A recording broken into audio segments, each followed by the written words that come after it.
นี่ทางนั้นสิใส่เงิน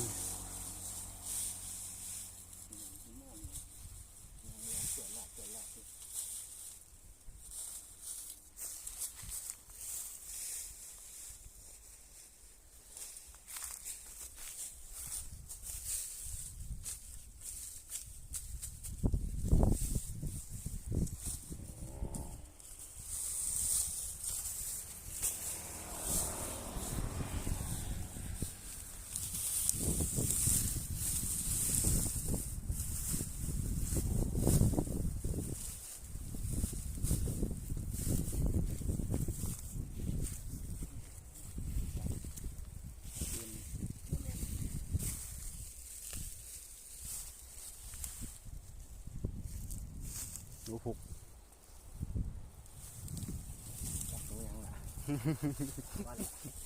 คอยหนูซิ่งว่าดิ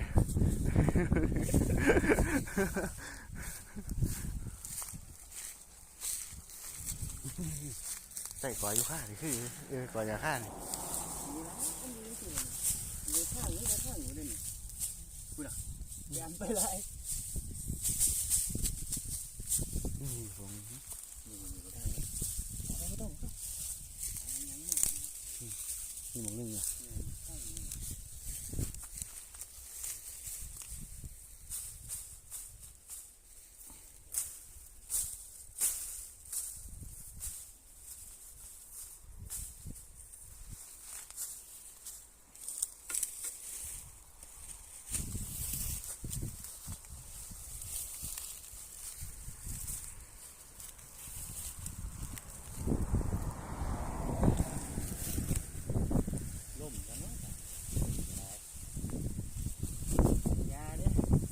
ฟังล่ำก็ได้ดิมารับน้ำเลี้ยมันอีกที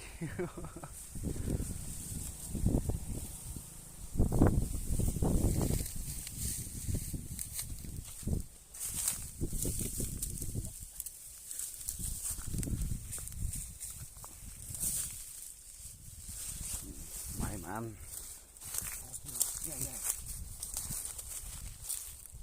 ตาท่านคุณเห็นคุณบ่ในคว้างบ่วันส่วนยาวเวียนเอ้ยทางกัดหยาเลยดิกระจาย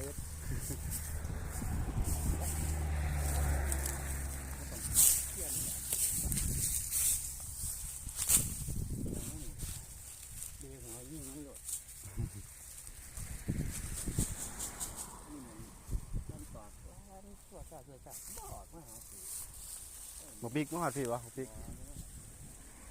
ตาที่สามไงตีแล้วไปกองเขาอยู่ทางคุณใส่กระบอกเดียวข้าวเดียวเม็ดรู้กินเขาสิกินเขาแล้ว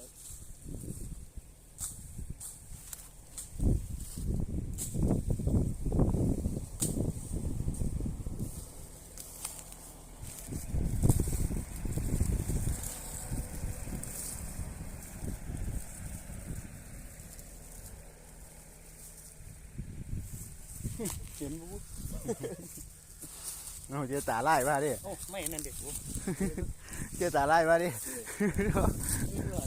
ยิงแขนเราเงี้ยเอ้ยว่าเลย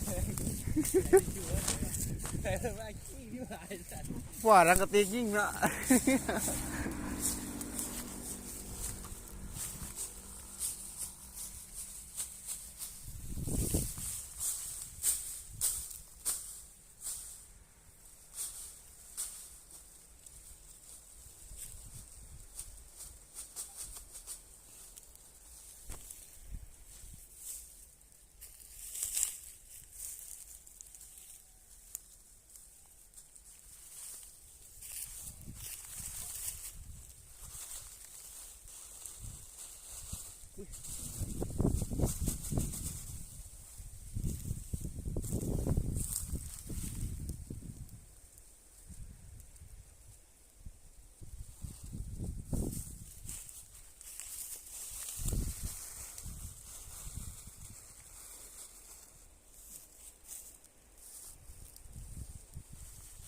น้องมืออื่นมาเย็นหน่อยเสียวรถมาเห็ดป่ะ ผู้ใด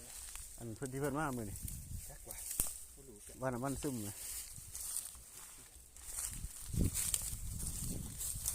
โอ้ยหมาย ขอดหญ้าสูงไว้กันเลยเด้อ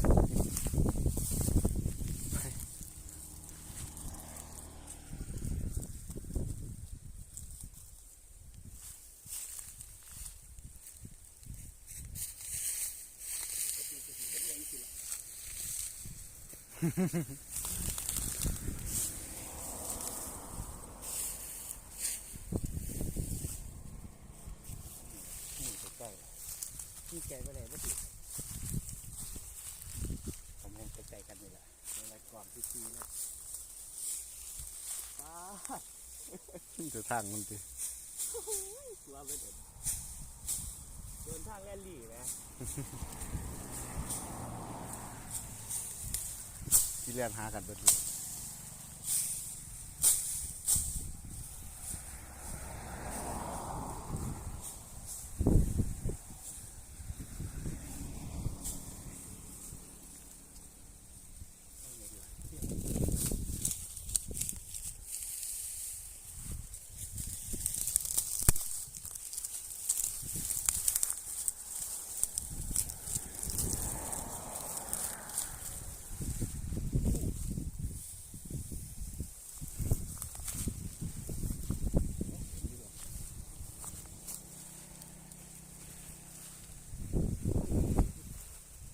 ยาม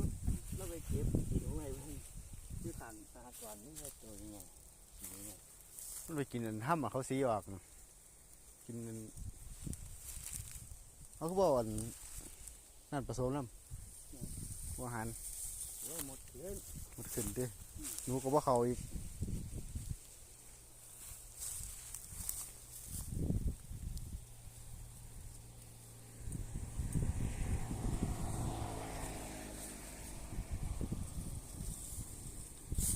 เอ้ามันพิ้นไปบาริเทียพิ้นไปบาริเทียเป็นร้าน เอาไปไหม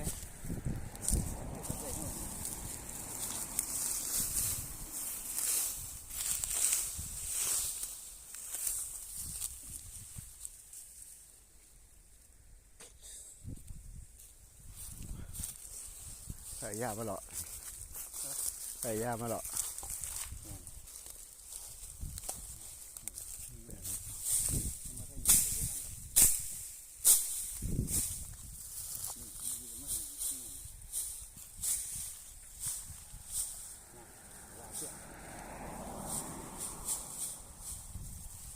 นี่ไหนเหรอที่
ที่ไหนข้อข้าวผมเลย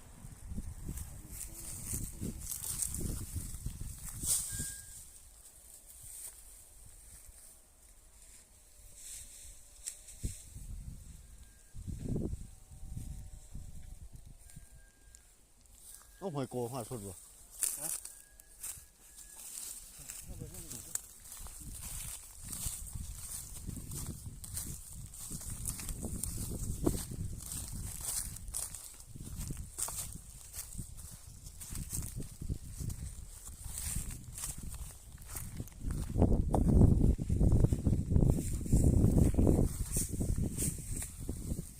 อยู่ในคลอง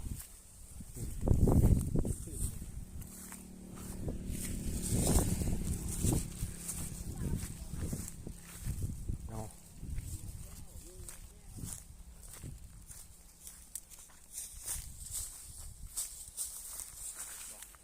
ไปหลังห้องใส่ยังอ่อนน้ำขาแล้วใหญ่ไม่หน่อย เพื่อหาจอบนกเจ้าผมตอนนกมีหนามบ่น้อง ที่จะรู้ต้น ฮะไปเบิ่งน้องทรายให้บาดเด้อ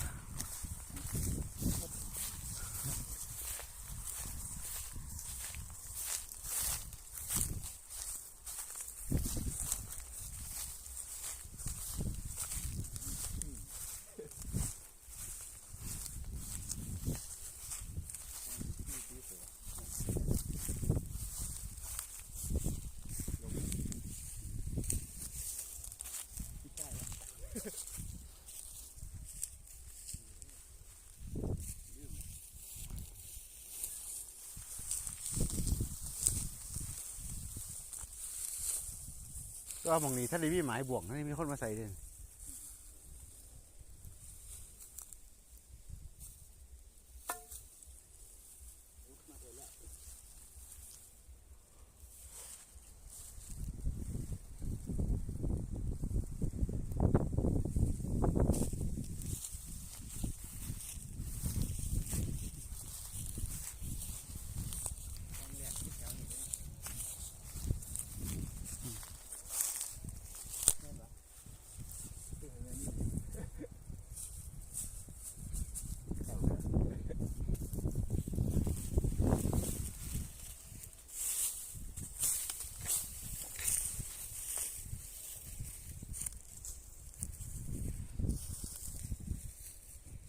แล้วเป็นแปลน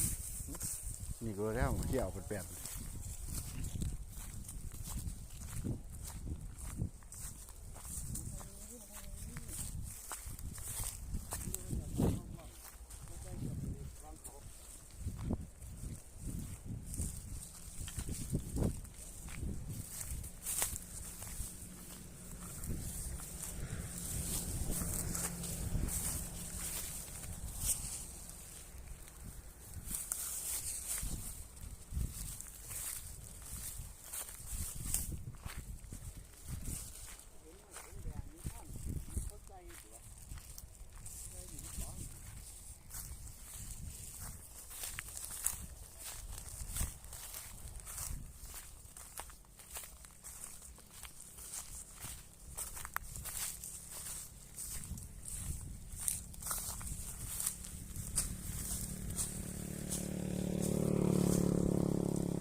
ก็มีข้าง นี่อยู่ตรงนี้เห็นแดงๆนี่เห็นนี่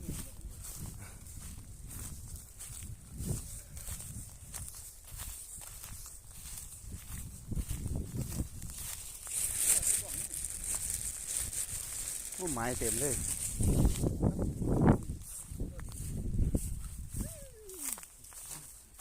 เมื่อใส่ขามไปพูดดีจ้ะ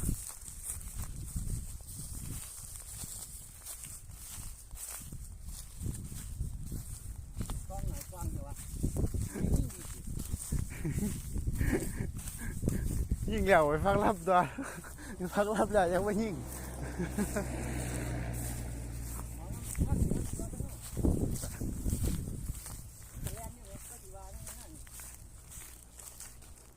ฝากทางให้หน้าเลย เรียนหมดหลายนะมือด้วยมันจังเลย ดอกตู้เวิร์ดดิ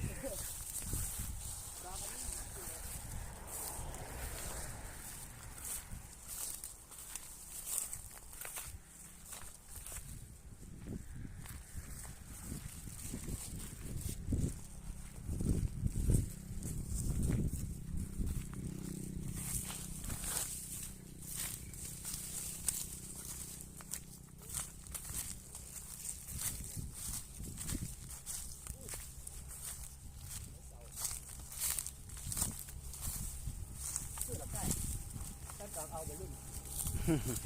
กองคำนั้นละเด็กได้ขอปิดการแสดงครับ